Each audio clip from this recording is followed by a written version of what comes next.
What you see is what you get. A gentleman. Love of family. Professional and business oriented. Great banker, although he didn't give me a loan, but that's a joke. He was born in California, and then at around 6 years old, he moved to Colombia.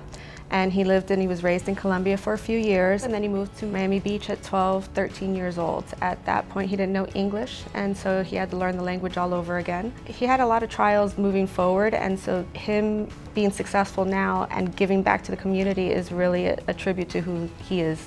It's just in George's DNA to say, I'm not just going to stand here in my leadership position at a very prominent company like Bank of America, but I also want to serve the community and get my hands dirty and make a difference. George has an amazing passion for Beacon, and he has such a calming spirit, but that is not to be confused with his dedication to making sure that we get difficult problems resolved. He has the ethics, the history, and the knowledge to move forward regardless of the challenge, but he has the tenacity and the commitment to know that if you put in the work, you can achieve it.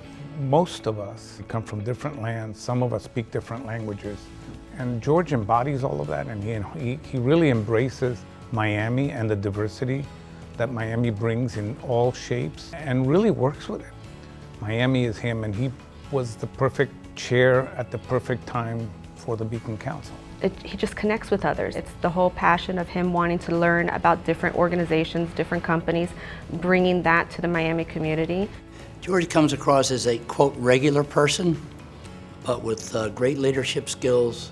He knows how to get the best out of it. He knows to provide leadership. That's what leaders are about, making the tough stuff look easy. George did that. It's about being a friend, but working together for the ultimate goal, and that is to help the Beacon Council help Miami-Dade County. And that's what you get with George. I met George officially when we went to Spain, and my daughter went with us. And my daughter at the time was about 1.5 years, and started singing lullabies on the bus. And George was leading everybody in singing lullabies with my 18-month-old daughter on the bus. So it was pretty funny. You can mostly find us on the boat, out fishing. Playing soccer is what he really enjoys doing. That's one of his passions as well. Or pickleball. Can't say anything negative about him not being a good fisherman, but you know, they usually come in this big or this big. I'm lucky when I go fishing. I find a fish. Other people catch them, but I find them. He's just has such a calming spirit, but he's a fighter, and he's a fighter for what he believes, lover of his family, and I think he's going to enjoy the extra time he'll get back by not being chair of the Beacon Council. He's a very genuine individual that once you meet him, he is a breath of fresh air. One of his biggest attributes is the fact that he's so personable, and so he genuinely gets to know them, and he just brings out the best in a person. When George walks in the room, George is in the room, but he doesn't act like George is in the room. So I personally admire that quality because he's very suave, he's very unprepossessing, but very elegant. He's very professional and always impeccably dressed and very well put together, but he's also very funny. He's very witty, and he comes out with things out of absolutely nowhere and cracks everybody up in the room.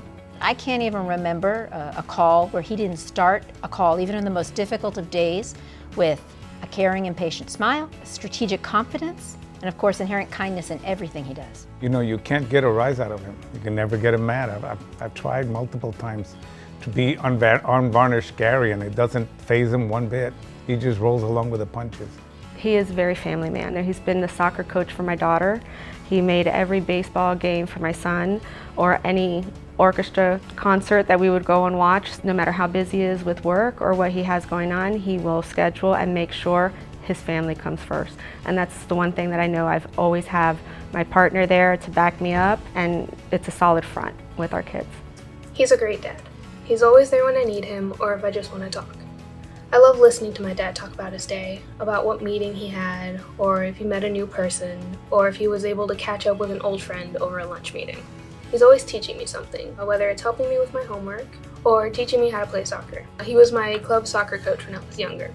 My dad's my role model. My choices in life stem from his impact. Being a loving and caring father, but also a strong leader in every way, has taught me not only how to love and care for others, but also how to be successful in my own life. My dad has always been that fun-loving, jokester dad that was strict with me, but I guess that goes with the territory of being the first child.